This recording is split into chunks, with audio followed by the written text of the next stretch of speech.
The playoffs are finally here. I'm so very excited. I've been waiting all season long for this time of the year. Last year's playoffs were so electric. I'm ready to hop into it about talking about all the matchups that possibly happen. I want to see who goes to the Western Conference Finals, who goes to the Eastern Conference Finals, what the finals matchup is going to look like, who are going to be the game sevens, what type of clutch moments we're going to get, what type of big performances we're going to get. And I've been waiting for this moment of the year for so very long, and it's finally here, and I'm so excited to talk about it. And today's matchup we're talking about is the Lakers versus the Rockets matchup. A lot of people probably don't think that there's a whole lot to talk about in this matchup, considering that Austin Reeves and Luka Doncic are out. But these last couple games, the King has turned it up, ladies and gentlemen. Throughout the let me see, last four or so games, LeBron is averaging 25, 7, and 11 on 55% shooting from the field and 37% from three. That is MVP statistics, guys. This guy is 41 years old. He's been getting called washed this whole season, and he just turned back the clock and came out to show everyone that he can still do it. There was like an interview a couple of days ago where a reporter was like asking LeBron like, how does he feel about the playoffs and his new role and stuff. He's like, nothing changed for me. I'm just back to the old ways. That is the king. That is the goat, and that's why I can't ultimately. I still have to talk about this series because ultimately, if you have LeBron James on your team, no matter how old you are or how old LeBron is, LeBron's team will always have a chance because they have LeBron. And especially if LeBron can hold it off until eventually maybe Luca or Austin Reeves comes back and gives another scoring punch, we can see a series where the Lakers make it out of the first round and enter into the second round. And the Rockets have so much on their roster, and there's still like a lot of lack of creation on their roster, and that's where the Rockets have a lot of lack of creation on their roster, and that's why I really think LeBron can step it up and replace that value difference because LeBron offensively, if he gets double teamed, he can create out of that. Kevin Durant has never been known as like a playmaker or a passer very much, so he struggles a lot in that territory, and we've seen that throughout the whole year that they really are missing Fred VanVleet because they don't have another ball handler or a player who could. Even Jalen Green, they're missing because they don't have that guard or that player who can dish out a pass. Alperen Sengun can play outside the post, but that's not really been getting you that much this year. Alperen Sengun has kind of had a bit of a niffy year. I'm a bit low on Alperen Sengun, but Kevin Durant still shoots with amazing efficiency, and he's able to get you a bucket whenever, pretty much. But if that's in the playoff series and that's what you're relying on Amen Thompson shooting 3 pointers. There's really no real recipe for success there because even if the Rockets make it out of this round, they're probably not going to make it very far in the playoffs. But this is the chance for LeBron to take over and eventually have Austin Reeves and Luka Doncic get healthy, and then they could potentially go on a run because we all know how talented they are. The Lakers are just a phenomenal team, and they have tons of like offensive creation superpowers that most majority of other teams in the playoffs don't. We all know how Luka Doncic turns it up in the playoffs. There's so much different possibilities that could happen if the Lakers make it out of this round. I think they really do have a chance. A lot of people online are like being like, saying this is probably going to be a sweep or game could go to five max. I really do think LeBron could pull it off and hold them off until Austin Reeves or Luca came back. I don't know how much I would believe in him really dominating and actually coming out there and being like coming through and winning the first two games and first three games. Then Luca comes back. I think it probably if there is going to be anything, it's going to be like he's barely keeping them afloat. But there's so much questions for me about the Rockets offense, especially in a playoff setting. I know Alperen Sengun can get to the bucket, but I don't really trust his finishing there. He doesn't shoot super well around the rim for a center, and especially a main center on your roster. And they're missing Steven Adams as well, which was a main part of their offense and defense. Is Steven Adams' ability to rebound, offensively rebounding specifically, and that creates a lot of open offense for them. And I think a big X factor for them, they're really going to need Reed Shepard and Kevin Durant to be able to create shots and make shots because if Reed Shepard's having a slow shooting night and he's just chucking up threes and missing, that's going to be an end to that game. That game is probably not going to be won because even without all of the people on the Lakers, they do still have people who can make offensive shots, who can still go out there and do stuff. Luke Kennard is a great shooter, and he's one of the X factors I have for this series for the Lakers because if Luke Kennard can actually come out there and be aggressive instead of pick and choosing his certain spots on the court and just being like his usual self, where it's like I want to be the best statistical shooter in the league. I want to shoot 50% from three. I'm only going to take these wide open shots. I'm not going to take a whole lot of shots a game. and I want him to really come out there and realize he's playing for something this time. He needs to go out there and shoot and shoot and shoot, even if it's not going in at the level that he may want. He's still such a talented shooter that if he is going down from 50% to 38%, that is still a valuable shot that he can create. And he can also apply some less ball dominance from LeBron, so that way he doesn't have to hold the ball the whole time, because he still is 41. And if LeBron gets injured, this series is officially over. There's no way that LeBron Jr. can come out, Bronny James, and he can come out and dunk on somebody, and then maybe we could call that a series. That'd be really boring, and I don't even know if I would want to watch that. But there's like tons of just offensive, really good players. And as much as people don't like it, DeAndre Ayton is another one of those great offensive talents. He just doesn't really apply himself. I think the mentality thing there is the real big thing for him. And this is his chance to prove if he's worth another contract in the NBA. I think he's so talented that no matter what, he would get one, but this will really decide if the Lakers continue to have him, or like how much money he will receive when his next contract is up. Because if DeAndre Ayton comes out here and he becomes dominant, they're going to really need that big to rebound for them, because the Lakers never really have a good big. And, you know, if they can have a big come out here like DeAndre Ayton, someone who's really talented around the rim, someone who could post score, finish around the rim, I think that's something really huge for them that they really need. And when you have Alperen Sengun as your backline defender, someone who is notoriously known for not being the best defender in the world for a center, DeAndre Ayton is a great finisher around the rim, one of the best in the league. Even though like he doesn't do it at the most volume, he could turn it up for a couple games in the series, and at least until Luka comes back, if that does happen. But DeAndre Ayton, this is a very important series for him. I think this is probably the most important series of his life besides the finals back in 2021. And the opposite could happen as well.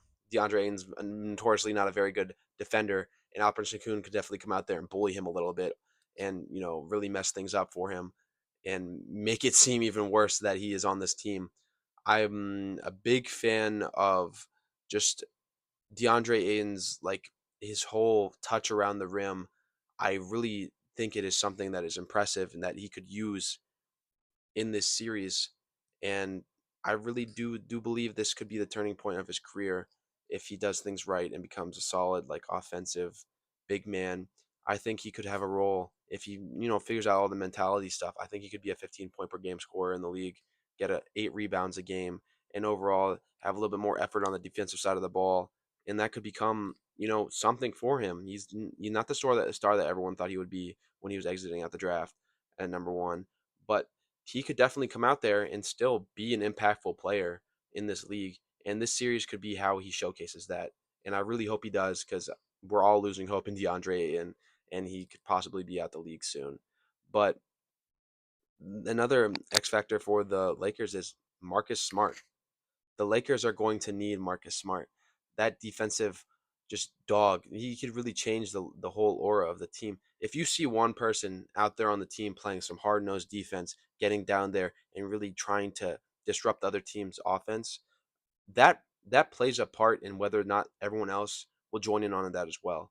Because a lot of these players that are on the Lakers are offensive oriented players, and seeing a player like Marcus Smart come out there and really, like, grind down and try to, like, really snatch the ball, create a lot of turnovers, especially if this is a big series for him, because if Kevin Durant's trying to pass out of a double team, that really increases Marcus Smart's chances to create and generate steals, as well as if Alperen Sengun is getting double teamed in the paint. That creates so much openness for Marcus Smart to really become a very impactful defender and offensive player, because he can create those to be really good at valuable shots out of transition. Because we all know LeBron James, you see that freight train running downhill. There's nothing much you can do to stop him. And if Marcus Smart gets a steal out of a double team and passes it out to LeBron, who's already 20 feet ahead of everyone else, that's just easy offense. And if the Lakers can keep the turnovers up, then that's something that's really valuable here, because they don't have real ball handlers here. Amen Thompson holding the ball, he's progressed over the years, but he's still not the best, like, playmaker of all time. And he is definitely someone who could be taken advantage of and create turnovers off of. Same with Alperen Sengun and Kevin Durant. Even though he's like such a valuable offensive player, he doesn't turn over the ball the whole lot. But it's just the fact that in this series, when the main offense is around him, the Lakers could just double and snatch it from him because you're not really even the worst case scenario. He passes it out to Amen Thompson or Tari Eason on the wing. That's not a shot that you're really like, oh no, unless Tari Eason is shooting like his regular season self, where he's shooting over 40% from three. But I don't know how real that is. So this is definitely a gamble that the Lakers are willing to take, and if it pays off, this could result in a way different outlook of the series than everywhere online is talking about. There's real possibility here that the Lakers come out here and dominate this game. And I don't want to. I want to stress this again. If LeBron James is on your team, there is always a shot that you'll win a series. And I would say the same thing about Kevin Durant. Kevin Durant's one of the most talented scorers we've ever seen. But with the lack of offense around him and his, lackluster passing ability, it's not the worst in the world, but it's definitely not LeBron James level. I'm expecting LeBron to have like a 10 plus assist couple games here and really create a great offense for the Lakers and give them a punching chance. I don't think these games are going to be like too far apart. There might be like one blowout, but I wouldn't be surprised if the Lakers come out there and really like steal a game. I wouldn't be surprised if they came out there and stole game one. Like this is just a lot of people are like really putting down on the Lakers and thinking that they're just not going to be able to do anything. But it's I don't think it's like that. I mean we're gonna have to. I'm asking in this series. I'm asking a lot from a lot of players from the Rockets. Like I don't see anyone who's concrete, like going to be like, yeah, I'm going to be a guy out there. I know Kevin Durant's always going to be a guy out there, but I don't know how about Amen Thompson. I know he could probably cause some turnovers himself, but I don't know how on the offensive side of the ball how well he's going to be besides doing in transition. And in the playoffs, it's a slowed down offense, and transition is not really a big thing there. His defense is going to be something that really needs to step up, and for LeBron, I just trust him when he faces a defense like that. Even if Amen Thompson is poking him at the ball and really trying to mess up his flow, I think LeBron James has the ability to go out there and still dice up some passes and create open looks. And when you have a Luke Kennard on the wing or the corner, that's an easy money shot. If you have Rui Hachimura out there, I know that guy is up and down sometimes, but I believe in Rui Hachimura's ability to make a shot. He's a valuable role player. I mean, the main thing concern is like the guard rotation. We're going to be seeing a lot of like Nick Smith Jr. We might see some Bronny James, and that's going to be a little bit concerning because it's like I don't know how much I trust that. But with the power of LeBron and hoping on like some defensive versatility from Marcus Smart, some defensive versatility from Marcus Smart and Jake LaRavia, players that can go. Bronny James can play some defense too, so I don't want to count him out completely in being a zero out on the court. But I'm really relying on that. Jackson Hayes coming out there and giving energy. He's been great this year, really bounce back year. I did not expect him to be on the Lakers this year. I thought he was not gonna even resign there. I thought the Lakers were just done with him after last year's playoffs where they couldn't even play him. But just a lot of hope that I have for this series. I think it's a lot better matchup than them going against Minnesota. And I think the Rockets is a dysfunctional offense, and I think LeBron can take advantage of that, and the Lakers can come out here and get a W. And I'm definitely not going to be picking the Lakers in this series. I would still put my money on the Rockets, but I just want to come out here and make a case for the Lakers because people are acting like it's washed, it's over. I would not be surprised if the series went either way, but I am definitely leaning towards the Rockets. They have tons of athletes on that side of the ball. Tari Eason, Amen Thompson, Reed Shepard can come out there and be a flamethrower for them and really change the tide of the series. Like he's the guy that can come out there and hit three threes in a row and really change up the whole atmosphere of a game. Kevin Durant's shot making is always impressive. You get him in the mid range, he's always hitting that shot. And Amen Thompson, I'm not sure how his ball handling and scoring is going to go this series, but I know he's a tough defender and he can really trouble things up for LeBron. And overall, this team, I can't imagine how scary they would look if the injuries didn't hit them super hard this season. I would have loved to see a Fred Van Fleet and Steven Adams full Rockets team. The rebounding on that team would just be insane. We saw in the center of the year that before Steven Adams went down, their offensive rebounding in that was creating so much good offense because the best type of offense you can have is out of an offensive rebound and to a 3 point shot wide open. It's just like such a valuable offensive trait. And I really am just jealous and upset that we aren't able to see that this year. And we're gonna have to wait till next year possibly. And who knows if the Rockets exit out of the series, we're probably not gonna even see that team ever because they'll probably switch some things up. I mean, I doubt they might get rid of Ime Udoka if they get a first round exit against a team with only LeBron and no Luka and Reeves. So I'm really excited to see this series. I'm probably definitely going to bet my money on the Rockets to win the series, but I don't want to count on a team with LeBron James on it. Peace.